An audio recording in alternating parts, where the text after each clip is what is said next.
Hello, welcome to the latest edition of Business Spotlight. I'm joined today by Robert and Annabelle of Ethos, and Ethos is a social enterprise which is all about people, planet, and well-being. Welcome to the call, both of you. That's a very broad and intriguing kind of introduction, really, I guess, to what you do. So who would like to go first and share a little bit about what that actually means to you and what Ethos is all about? So I'll go first because I never volunteer, so I'm going to volunteer. So what that means to me, Gavin, is probably 25 years ago, I began my sort of life with Ethos, and at that point, what that meant to me was my whole journey has been all about people and putting people back at the center of what they're doing and their relationship with the work that they do, sort of work in the broadest sense. So you have one life, and there is a portfolio of activity that you do within it. And much of that is work. And then there's leisure, which is different. But it can be caring for the kids, or it can be caring for elderly parents, or it can be work that you're employed to do and paid to do. It can be volunteering, and it can be anything that it sort of uses your effort and energy to engage you. It can be, voting in the election or whatever it is.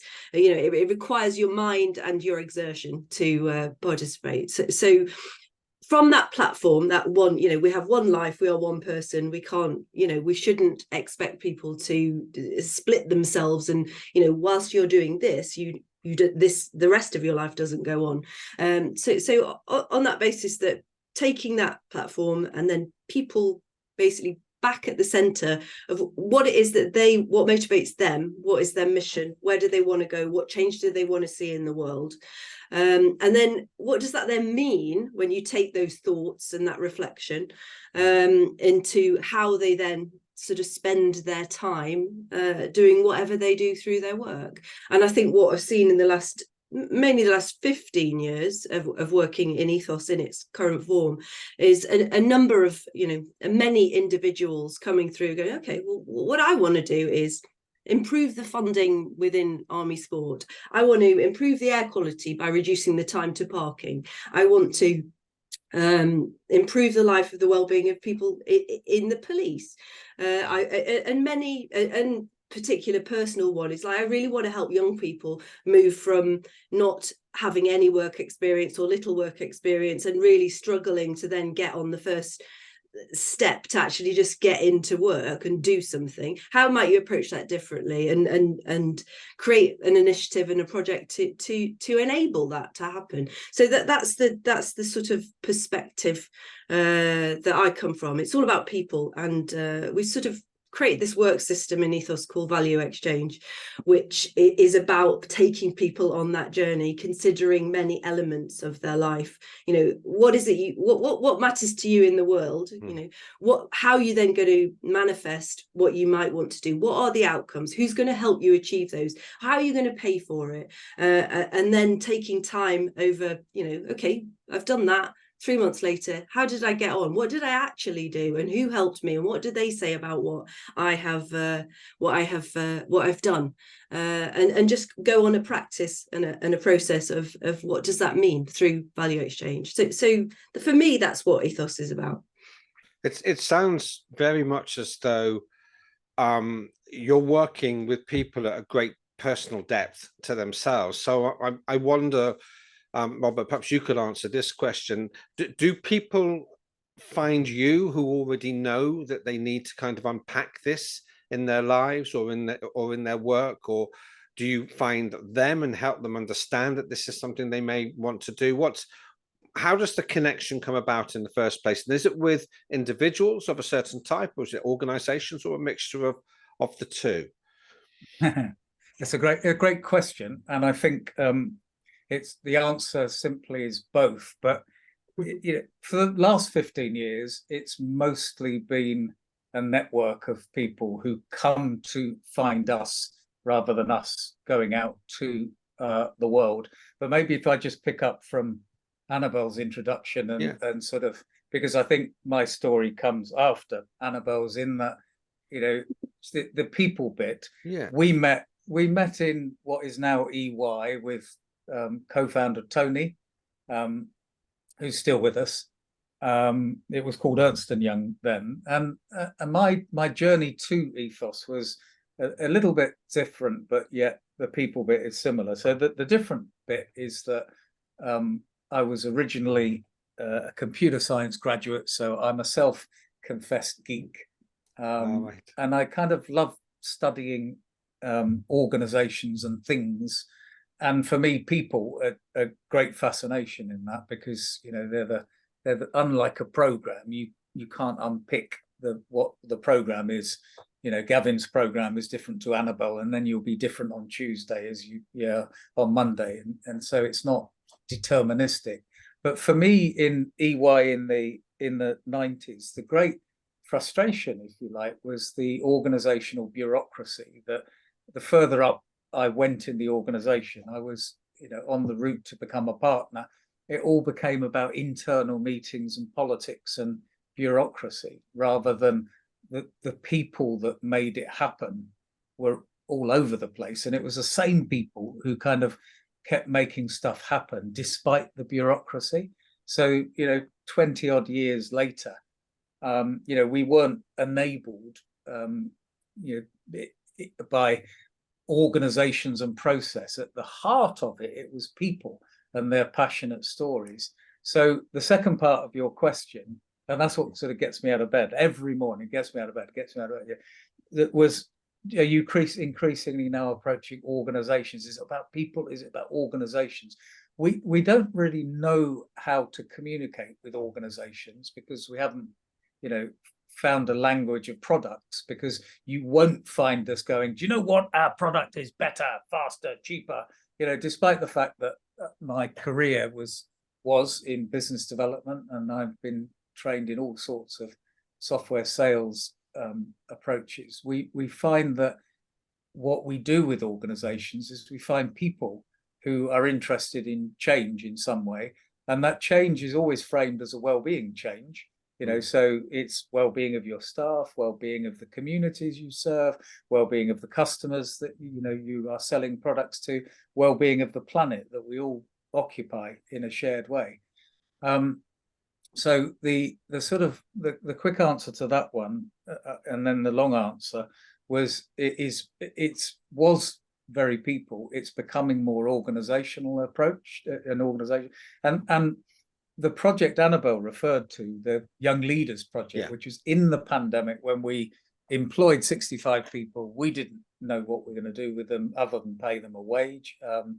We paid them a wage and said, right, define your own job, see how that goes. If you could then define your own job, what would that be like, without any context of what outputs we want from you, other than you are a community of people.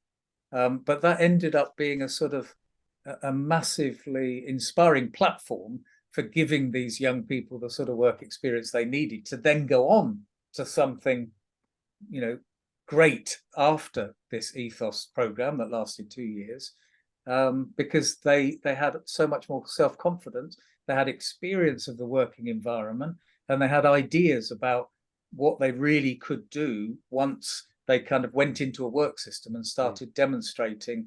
Yeah, some of them thought, oh, I'm going to love finance, and they went and did some finance for us, and they're like, you know what, absolutely hate it, love it or hate it, or whatever the answer was. You can fill in the dots, but often people have a perception of what work is like, but that never matches the reality of when they actually try out the social, the context of, you know. So actually giving young people that work experience and allowing them to do it by giving them some form of wage as a stepping stone meant that we were not sort of paralyzing them in, well, you're a young person without work, therefore I know what you need, I'm going to train you in doing this or that, which is a kind of you know, often condemns people to the situation that they find themselves in, rather than springboarding them with their passion and innovation to, you know, the next step. So it's just giving them permission. I find I find that it's interesting that the two of you have described yourselves very differently to each other, and yet you've come together in this project. And I would describe myself as an educationalist at heart. I mean, my background is education, and I coach, and I see that very much as the style of teaching that I brought. And I find this equally fascinating and a little bit confusing. And for me, I'm thinking what's particularly fascinating about it is that you've given young people the opportunity, in a sense, to create their own context, work out their own jobs. So part of me is saying, wow, yeah, I can see how that can be incredibly powerful and really interesting. And then perhaps the more conservative educationalist in me is thinking, that's not going to work, is it? Surely there's going to need to be some sort of mentoring, some kind of framework. How did you kind of balance those two? How did you make it work with your young people, I guess, is the question I'm asking you. Annabelle, why don't you take Yeah, that? well, it's funny you should mention mentoring, because actually that is the framework that Value Exchange enabled, because it was basically just putting them into our work system and going, okay, this now this is you, so do that. But a fundamental part of that is one, having one or many work mentors, somebody that you convene with on a regular basis, just to talk about what you have done, what you're going to do, because we all need to talk and convene and learn, and then also, very importantly, well-being mentoring as well, just an opportunity to create some space to talk about whatever you want to talk about, just a bit of space. Are you okay? And if you are, brilliant, we've created a bit of space, we've had a nice chat, and then we move on, but really quite well received. And if you're not all right, then it's like, well, let's make some space for you to go on a period of recovery, or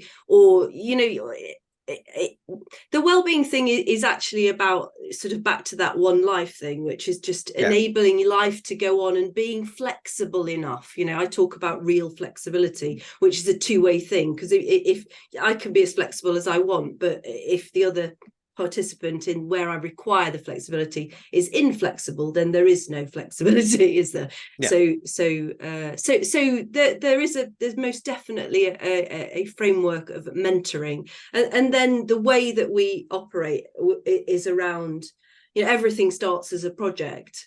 And so you are a person, when you're doing something, you become part of the team, and obviously there's that narrative as well that goes on a regular, everyday, or whenever you're working, so there's sort of three moments of contact for young people to feel supported when they're on that journey. And I wonder, sorry, but if I can come back on that, because it's a really interesting point. I wonder how open some of them might be to well-being. It's, I lament the fact that it's not really taught in schools, that you can't really teach well-being, but it's not attended to very well, in my opinion, in the education sector. So you're taking a little bit more of a holistic approach to people's lives. You're saying we don't put ourselves in boxes, where we're not just this and then this between 2 and 4 and this between 4 and 6, etc. That's what I'm understanding you're saying. I can imagine some of these young people are more open and able to talk about their well-being than others might be.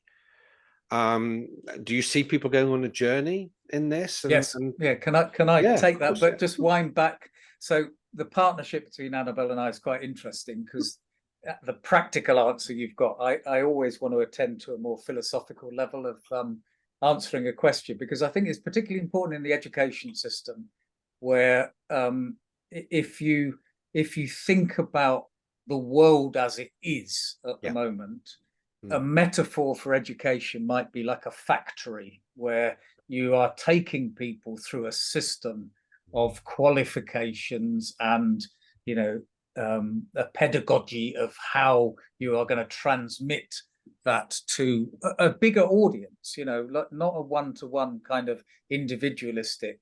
You are taking a system, you systematizing delivery. And if you look at sort of great educational reformists, one comes to mind, Sir Ken Robinson, who's now late Sir Ken, who talks about, look, it's all broken. We need to reimagine education. And we're working with a lord at the moment, Jim Knight. He's on the podcast series that we do. Again, he's another great reformist in terms. So we're not trying to promote the collapse of education, but we're trying to introduce an orthogonal view, saying in addition to that, maybe we do slightly less focus on academic quality and more on individual learning styles and more on creativity, more on the sort of life skills, soft skills that might be difficult to gain in an academic context, maybe more in a sort of practical, how do you help people understand money? Money is quite a complex thing to understand, but it's not just 1 + 1 = 2 or equations or differentiation and integration. The practicalities of the money system, we don't teach in school. The Richie Sunak version of what should be taught on money is sort of. Yeah, it's not. I agree with you. It's not just that. It's about many other things. Value, worth, all those sort of things. All those sort of things. And so then to get on to your question, always, I could talk about the first bit forever if you wanted me to, but I think we might come back. I would say it's often about trust with young people. Yeah. So the receptiveness to well-being. So if you bring a young person into a community where they've been abused by adults, they see old people in positions of authority, and I would include teachers in that, of maybe not being trustworthy in their frame of reference, then trust has to be built. And actually it might be easier to build trust with young people of similar age, rather than I come in as Rob, age 57, trying to talk to an 18-year-old. I have 3 young children myself, and so how you build trust, again, it's very context sensitive. But when you do that, and it might be that you have someone who has been at Her Majesty's pleasure for a little while because of an incident, and turning up to work might be a huge achievement for them in a 6-month program. So rather than having a standard set of outcomes that kind of go, okay, we're going to have a program that the outcome comes from an individual, that it's like, well, I now learn how I can trust some older people, or I can work in an environment that genuinely does care for me. And it's taken me months to actually accept, years, that this community is safe, loving, trustworthy. And I've never had that before. And therefore, wow. And if they could take that away from the program, you can't monetize that and go, oh, that's great, this person is now GDP of, but our projects are more about exploring what work will be like for us future generations, in a post-AI world, rather than trying to squeeze them into, only an accountant or a, lawyer or Tesco, till role or something like that. Annabelle, one of the things that I teach my adult business clients is that it's kind of deconstructing the education system to some extent, a bit like you've referred to, Robert, and we're taught from a very young age that in order to gain things, status, material possessions and things, it comes down to what we do. So it comes down to the subjects that we study, the grades that we get, the schools that we go to, and all those kind of things. And I'm very much, I think, on the same page on this particular aspect as the pair of you, because it's half, in my mind, it's half the equation. And it seems to me that you're working very much on the other half, and that is who we are, the human being part of us. So when I work with my clients, it's not just about what they do as business owners or teachers or educationists or whatever. It's who they are and how they think, and self-limiting beliefs and all those kind of things. And it seems to me that you're really focusing in on that aspect of being a human being at perhaps the most receptive or most important stage of somebody's life when they're sort of would you feel I've summarized that reasonably well too? Not just for young people, Mm. for somebody in their 60s who has spent Right. a life of service in the NHS, and that you're absolutely spot on.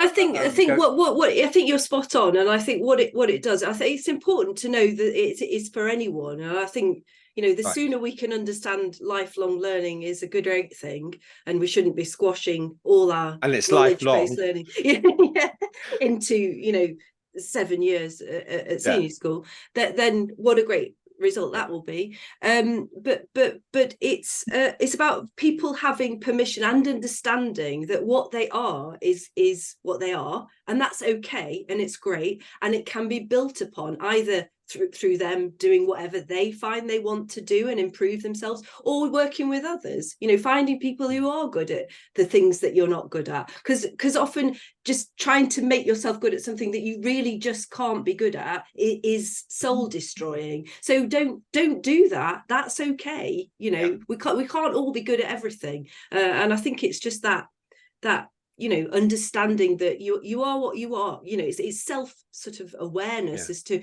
where your strengths are, what you're good at, and what you should, where you can contribute to the problems you're trying to solve through whatever work you're doing.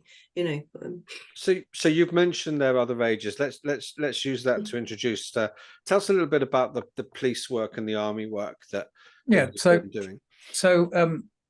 And then we can move on to where next in Ethos. I think that's quite an important part of it. So, and just to pick up on that last bit of the why, the lifelong learning, we were on the other side of the interviewing somebody this morning, and he summed it up brilliantly with the word acceptance.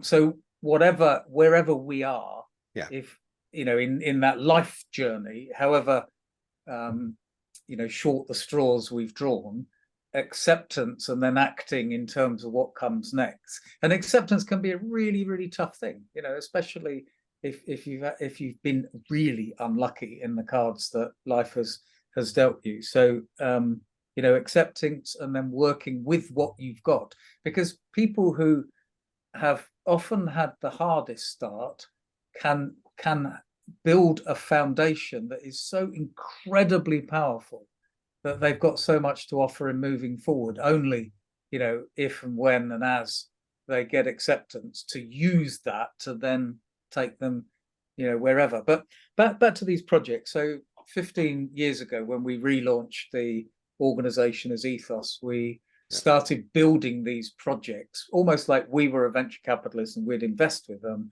The first one we did was Team Army. We went on to do dozens of other ones, but the project was all about taking a group of people, employing them with some sort of minimum basic wage. So the first project involved a general in the army and is serving in the army, and we worked with the army to look at sport funding, so well-being, if you like, through physical activity and sport. And it turned out there's about 100 charities in. You've heard of the Invictus Games, maybe, and Help for Heroes and things like that. There's 2 of the bigger ones, but there were 98 smaller ones. And like anything, the big ones were successful. Army, Navy, Twickenham match, 70,000 people roaring around one match. More beer sold in that match than any rugby England international. It's like, I bet. But it's a very long bar. Sorry, it's a very long bar. It's a very long bar and a very long tail. And so the sort of leveling up we were able to do was to fundraise for businesses to put that in a big pot of money, which could then be distributed more fairly to people who needed it right across the spectrum of 100 different sort of charities, organizations. And that was a very new form of organization. It's still in place today. It was inside Ethos for years, and then now it runs completely independent with its own charity fundraising, and it's made a profit of over £10 million that's all been donated to charity. And it runs its back office as the overhead, if you like, to then make sure it can donate. And this year we'll see another another £1 million. So if you wind that forward to all the projects, you know, they've all been sort of, you know, the potential for 1 million or so in their early years of income, of turnover. The last one, the last two we spun out in the pandemic. One was called Wilder Sensing, Ethos Wilder, and then Wilder Sensing, which was about nature regeneration by listening to wildlife. So if you put all these sensors in the wildlife, you can tell that there's a flock of birds, what type of birds, you know, flying east to west, you know, migrating, you know, whatever. And so that was very much a for-profit startup that was about planet well-being. And then the last one, which took several years to incubate, was Team Police, which is well-being for 300,000 police people who and their families, who employees of the police. And it's using the fact that they're frontline and they do some fairly horrible stuff, and sport and physical activity can be incredible therapy for, you know, anybody, you know, just getting out there and being active.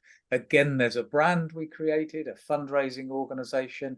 So what I think is quite important is going forward, we have and are developing over the last year the next project, which is the thing we're always most excited about, which is a fund which will allow us to take this source of income, business money, government donations, charity grants, and actually get that money directly to the people who need it with the project. So like the young people we're talking about, with the support of charities and government to help, you know, build the ecosystem. So you've got a fund, you've got our expertise in fund raising and fund managing to push that directly to people and projects. So rather than sort of, we have a business that, you know, builds offshore wind fund, you know, wind, and we need £1 billion because the company have got a wind project, which is a capital project, you know, to invest in. We're looking for how do we directly fund people and communities, you know, projects on the ground. Now, they might require capital. So we've got one in Somerset that is all about something called biochar, which is reintroducing carbon into the soil for depleted soil in a very sustainable way. We've got a project in South Africa that is a big project about regenerating nature in a valley near Cape Town. And so there's sort of, our interest in scaling is to take the learning that we've had over the last 15 years and to sort of make the proposition of ethos about, well, funding tends to get stuck in bureaucracy. How can we get that funding to people, projects, and build an open innovation system, which, you know, we start with a dozen projects, not one. And that's the point in terms of scaling, that every time we, over the last 15 years, we do 1 or 2 or 3 or even 5 or 6 at a time, but we can never do more than that because it's limited by our organization having, you know, how many employees, rather than actually just helping an open system do that. Nevertheless, the theme that we started the conversation with about, you know, people, planet, and well-being, the breadth of that isn't daunting to you. It's actually inspiring. You know, you've just shared so many examples of how you're, you know, looking at all three. And the one thought that has occurred to me also throughout this conversation, because we talked about, I asked you whether it's all about organizations or about people and whatever. Of course, the reality is that if you change the individuals, then you change the organization, because that's what an organization is. It's a collection of people. And I'm very excited to maybe talk about the education system with you as well going forward. It seems fertile ground, perhaps for many. It is fertile ground, and there's so many people in our network who are educational reformists of some form. It's about, you know, and the case, you know, again, a different project in Somerset, that there is a real teacher crisis. So we can't talk about the beneficiaries, the students, the kids, you know, unless we talk about the teachers. And there's the teachers in the system who are well. So it may be that well-being of teachers is something we fund and look at. Now, the interesting thing in terms of capacity is that we kind of know the nature of these projects, so we can say what we should fund and what we shouldn't without it becoming, bureaucratic. Because again, our message is it a grassroots project? Can you show me the people whose well-being will impact by this and why they need some help? And that change that I've talked about from the pandemic to now is actually about us not running the project. So Annabelle and I, with the 65 people, we found the money, we ran the project, we handed it over to the young people. We were exhausted, it was a lot of work and brilliant fun, but we were kind of project managers. Yeah. We don't see ourselves as project managers anymore. I'm getting too old. So I'm going to interrupt you there, Robert, and I'm going to ask Annabelle. Please. Yes, I said, I warned you. And I did tell you I would. No, it's really fascinating. But Annabelle, I'm really interested to know where you see things going next in terms of your involvement in the organisation. What's exciting you the most right now about potential for future projects? Well, I think what's most exciting, frustrating, at least to exciting, is that I think we're stuck. I despair at the level of innovation that I see, like real innovation, and the ability to just try things, just have a go, do something radically different, within the framework of like, let's not spend 15 billion quid installing a new system into the NHS, which after 8 months of trying to install it doesn't work, because it's too big and whatever, and with hindsight, it's all great, but I think we probably would have known that, but actually you don't need to start big, you need to start small, I think, and try some stuff, because all I feel that I see is more of the same, and we keep, particularly like skills and education is really quite, I've got a 14-year-old and an 18-year-old, and having worked in the Young Leaders Project, I'm quite motivated because I sit in that position, and education has always mattered to me because I felt very privileged to have been given a pathway when I was younger that I really wasn't destined to when I was born. so for whatever reasons that that happened, and it's always mattered to me, and I feel we're just doing everybody a disservice because we just repackage the same old thing. We keep talking about CVs,